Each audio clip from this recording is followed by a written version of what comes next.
So I've noticed that you have a special interest in cold water swimming. Can you tell us more about that? Sure.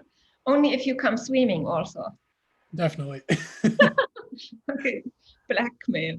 Um, I started during this triangle residency, I started more formally creative workshop that happens on Sundays at 2 o'clock local time anywhere in the world. And it's called Sea Changes and then Rockaway Sundays. But this is basically a practice that I've done for the past 2 winters on my own. And it started as a little bit of a pact with my collaborator's father. There was one evening when we were having a very nice dinner, and we vowed that every Friday he would swim in his fjord in Norway. I would swim in Rockaway Beach in New York in the Atlantic. So we both swim in the same waters, collaborating in a way, but from a distance. And we did it all winter without a sauna or anything. And that was very, very new to me. And I thought it would be much, much harder than it was. It was quickly really addictive and fun. And so I continued that year. I continued the next year. And then came COVID. And I can't, obviously, I normally would travel nearly half the year and go. I work a lot with people from the Nordic countries. So I would go back and forth. So I figured, okay, this is really a way that we can collaborate. It's the closest I can get by running into the Atlantic. And with my collaborators also run into the Atlantic, then it's nearly like being together. And I figured, well, why stop there? Why don't we just open up the idea of connecting through cold water immersion to anybody in the world?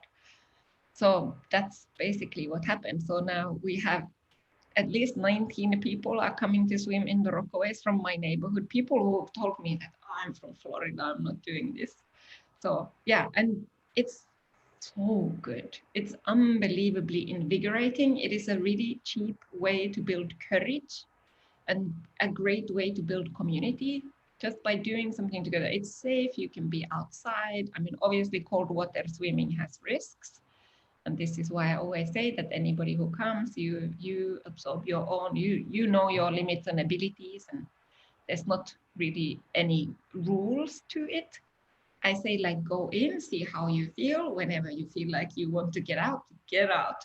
There's not a strict formula of you should be in this many minutes. But when I go in, I take a breath in, I see how I feel. I might take another breath. I might leave. I might take 20 other breaths. I might stay in for 10 minutes, maybe not. But it's really just however you feel like.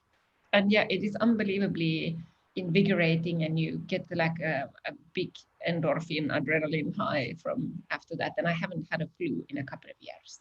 So that for me, that I explain it by that, but it could be any other reason too.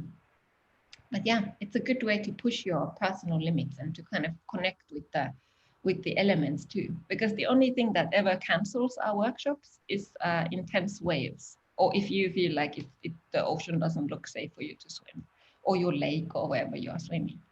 So rain or anything like that, that doesn't cancel. It's just a nice way to connect. Yeah, that sounds very impressive and very fun actually. And it's very impressive that from the beginning you had this goal and it was challenging at first, but you sticked with it and it got like more fun and more addicting. Yeah. And now there is this like connection and community aspect to it, which with collaboration, which is great, honestly. Exactly. And the fact that now it's something, it's like, we started the Ice's Biggest Plates project. Carolina and I was a little residency in the southwest of Norway. We didn't know anything big was going to come out of it, anything. This is the same thing. You just make a pact one dinner time and you say, let's swim. And then now I'm getting paid to swim on Sundays. And now it's like hosted by Flock Project, which is an amazing Swedish platform of art. And they kind of picked it up and said, hey, let's do this more properly. So it's like anything. You kind of start a little bit and you persist and keep poking, and maybe something will come out of it. You never know. Yeah, it sounds like it can be a really fun new experience. I should definitely try it out sometime. Yes, you totally should. Everybody should. And you Definitely. don't have to come to the Rockaways to try it. I mean, you can try it in like in a pond, or I wouldn't try it necessarily in an East River, but like you also get a buddy together and do it with somebody maybe who knows the little body of water. And yeah, it's just, if you want to do it together, then come to the Rockaways with us. I worry we're going to get so big that we're going to get shut down by Cuomo, but maybe not. Hopefully not. Yeah, let's hope not. No, we're being very safe.